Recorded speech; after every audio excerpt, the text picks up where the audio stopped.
Hi, I'm Jen. I'm on the Microsoft Teams team. To get more engagement and quick feedback in a meeting, try using a one-click instant poll. Once you've started your meeting, click the plus apps icon, then search for and select polls. Save to add polls to your meeting. Once added, you will see the polls options on the right of the meeting window. Before you start the instant poll, let everyone in the meeting know that you'll ask a question and they can respond.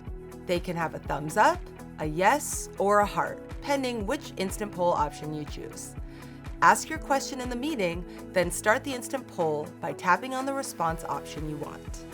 Everyone in the meeting can select their response in just one click. This is just one quick way to poll your team. Try it in your next meeting. Subscribe today so you don't miss out on other Teams tips.